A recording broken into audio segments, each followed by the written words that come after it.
Morning, Harris. Hey,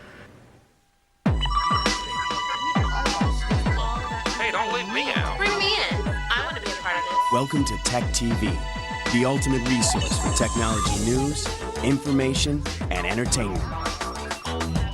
On air, online. Tech TV is the network that provides you with the right tools for the right times. Tech TV, television about technology.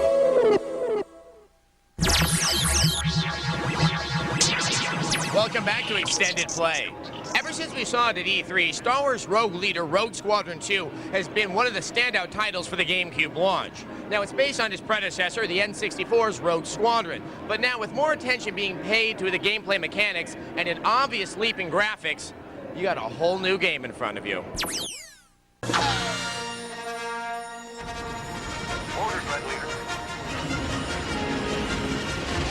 Incoming fighters. Here they come. Let's face it, even the most casual Star Wars fan has dreamed of skimming the surface of the Death Star trench or facing down an Imperial Walker head-on. Dream no more. Thanks to Factor 5 and LucasArts, the greatest space battles of the Star Wars trilogy have been brought to life in ways never before imagined by gamers. Watch yourself, Lando. TIE fighters at .06. Cover me, Wedge. More of an arcade action shooter than a space sim, Rogue Leader captures the frenetic dogfights of the films perfectly and adds on to the Star Wars mythos with entirely new missions and worlds. The first thing you'll notice about Rogue Leader is that it is gorgeous. In some ways, surpassing the movies themselves, the game is a showcase of the GameCube's power and Factor 5's ability to capture the Star Wars universe right down to the last foot soldier. Look closely and you'll be able to see the walker's feet and the sand under the water's surface. Subtle details like this abound throughout the game. The sound is perhaps even more impressive than the graphics. Rogue Leader features the best sound design of any console game ever. Gamers with Dolby Pro Logic 2 receivers will get to hear TIEs buzz past their heads in full 5-channel surround sound. But even in plain stereo, oh, just take a listen. They're heading for the medical frigate. Red Leader, we're under attack.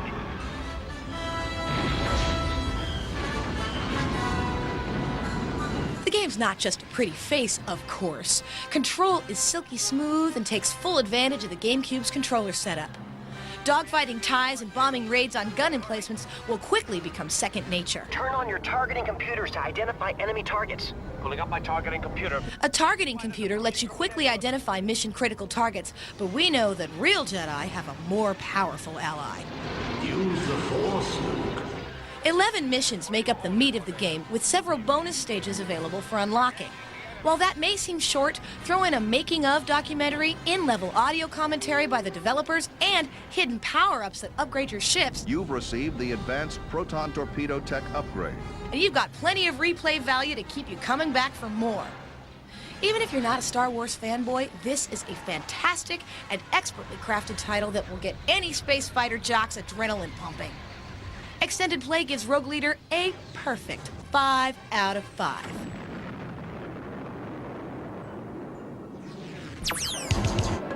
Rogue Leader was developed by Factor 5. Now, those are the same folks who brought you Battle for Naboo for the 64, which looked remarkably good given the system's limitations and just offered you a taste of what was to come. Now, our next game is Sega's first offering for the GameCube, Super Monkey Ball, and that takes like the arcade challenge of Marble Madness and adds Sega's own very unique twist. Those who worship at the altar of irony will take solace in the fact that one of the launch titles for the GameCube stars a monkey encased in a sphere. And in Sega's aptly titled arcade port Super Monkey Ball, we find an enjoyable game with a pick-up-and-play appeal that will entice both gamer and non-gamer alike. The premise is simple. Use the control stick to maneuver your monkey buddy through a series of increasingly difficult courses in order to reach the goal before time runs out. You can also optionally collect bananas generously and constantly provided and identified by the good people at Dole. 100 bananas gives you an extra monkey. Sounds simple, and it is, at first. In the beginner difficulty level, the paths are wide, the slopes mild, and most gamers will scoff at how easy it is. The advanced and expert levels are another matter. Expect to encounter some frustratingly devious courses. On the bright side, with practice, you'll be able to master any challenge. Oh yeah, who's your daddy? Who's your monkey daddy now? Sega could have seen fit to end development right there. With over 90 courses, there's plenty to do. But instead, they added 3 party games and 3 mini games, each for 1 to 4 players. The party games are Monkey Race, which is similar to Mario Kart, complete with wild tracks and power-ups. Monkey Fight, which arms you with a giant boxing glove. Points are scored by knocking rivals off the platform.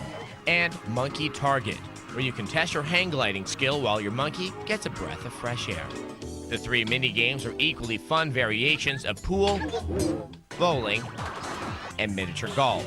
In order to access them, you need to get points by playing the single-player games, and one evening with a couple of friends will be enough to unlock all 3. The extremely clean graphics, good music, and sound, married to addictively simple gameplay, is enough to warrant a 3 out of 5. But with the extra game modes Sega added to the mix, Super Monkey Ball is an excellent title for anyone remotely interested in games. Extended play gives it a 4 out of 5. Super Monkey Ball may seem like a modest offering from Sega, but bear in mind, you're going to be seeing Phantasy Star Online in the future, as well as what we once thought impossible, Sonic the Hedgehog in Sonic Adventure 2. Now, while not impossible, cheats for Nintendo games are definitely not typical, but with a brand new system comes some new surprises. So here's your first GameCube cheat. To do a right barrel roll, go off the jump and push left, then right on the control stick. Piece of cake. Now you try it. Okay, that was lame. If the tutorial isn't much help, use a cheat code. Go to the options screen and press X, Z, and start at the same time. You'll unlock the password menu. Now enter J784WMHF. The Lost Temple Lagoon will be unlocked. Obviously, it's still going to be about skill and not cheats to get anywhere in this game. Ow! Coming up on Extended Play, the GameCube launch will come and go, but what does the future hold for Mario and friends?